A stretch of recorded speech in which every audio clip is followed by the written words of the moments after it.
সকলকে ইম্মানুয়েল। আশা করি প্রভুর আশীর্বাদে সকলে ভালো আছেন, সুস্থ আছেন।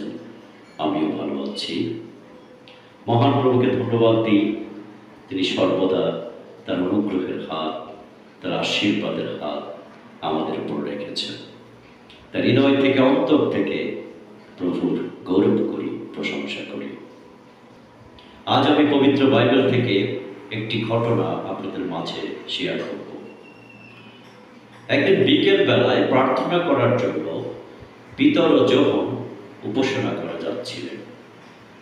সেখানে সুন্দর নামে একটি দরজার কাছে প্রতিদিন কয়েকজন লোক একজন ঘোড়া ভিক্ষুককে বসিয়ে রেখে চলে যেত। ওই পথ দিয়ে যারা যেত এবং যারা উপাসনা করে আসতো, তাদের কাছে তার হাত বাড়িয়ে দিত কিছু পাওয়ার আশায়। এভাবে ওই দিন সে পিতর ও যোহনের দিকে তার হাতটি বাড়িয়ে দিল কিছু পাওয়ার আশায়। পিতর ও যোহন লোকটিকে দেখে বললেন, আমাদের দিকে তাকাও। আমাদের কাছে স্বর্ণ বা রৌপ্য নেই, কিন্তু যা আছে তাই আমি তোমাকে দিচ্ছি, তাই আমরা তোমাকে দিচ্ছি। স্বর্ণরৌপ্য? তোমাদের দিকে যখন আমরা হাত বাড়াই, তোমরা কি কখনো স্বর্ণরৌপ্য দিয়েছ? কি বা দিতে পারো তোমরা? 2, 5টি, 10টি মুদ্রা, এই তো। বেশি হলে 50টি। মুদ্রা না থাকলে কিছু খাবার দিয়েছ। আমরা তো হাঁটতে পারি না, চলতে পারি না, এভাবেই হাত পেতে তোমাদের কাছ থেকে পয়সা নিই, মুদ্রা নিই, টাকা নিই, তাই দিয়ে আমাদের সংসার চালাই। আজও তেমনি চালাবো, আবার কাল আসবো, কাল এসে তোমাদের দিকে হাত বাড়াবো, তোমরা দিবে, সেই দিয়ে আমরা খেয়ে পরে বাঁচবো। এটাই তো আমাদের জীবন। হয়তো ভিক্ষুকটি মনে মনে তাই ভাবছিল। পিতর যখন বলেছিল স্বর্ণ নেই, রূপ নেই, কিন্তু আমাদের কাছে যা আছে তাই তোমাকে দিচ্ছি। কি আছে পিতর যোহনের কাছে যা তাকে দিতে চায় তারা? আসুন আমরা পবিত্র বাইবেল থেকে দেখি।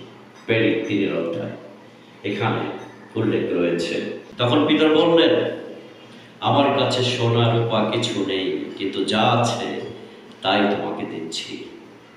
কি আছে, কি দিতে চায় পিতর যোহন? আসুন দেখি। নাসরতের যীশু খ্রিস্টের নামে উঠে দাঁড়াও ও হাঁটো। পরে তিনি লোকটির ডান হাত ধরে তাকে তুললেন, আর তখনই তার পা ও গোড়ালি শক্ত হলো।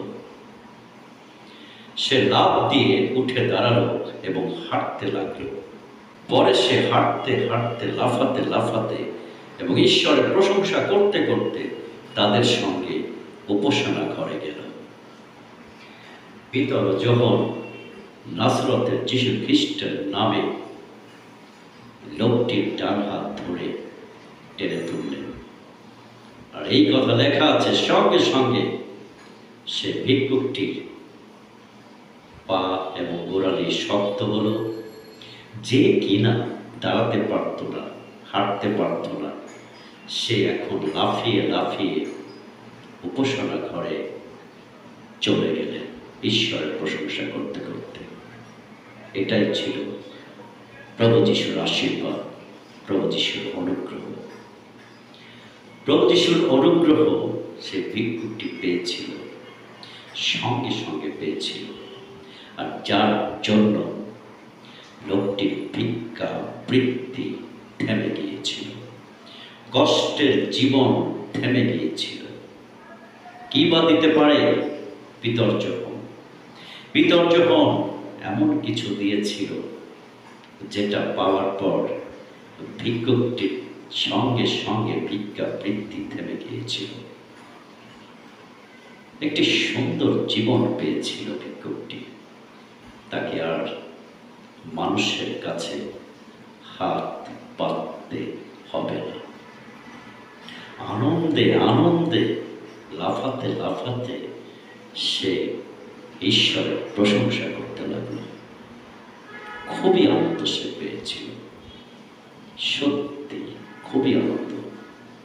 প্রভুর অনুগ্রহ, প্রভুর অনুগ্রহে জীবন পরিবর্তন হয়ে যায়।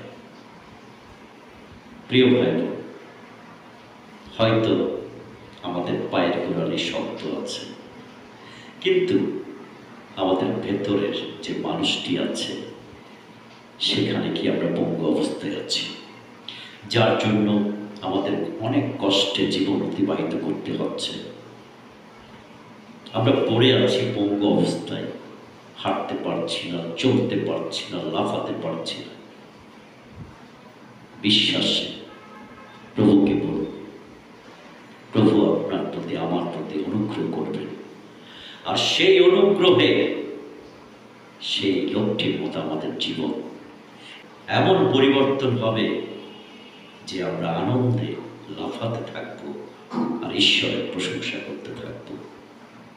ভালো থাকবেন, সুস্থ থাকবেন। অনেক অনেক ধন্যবাদ।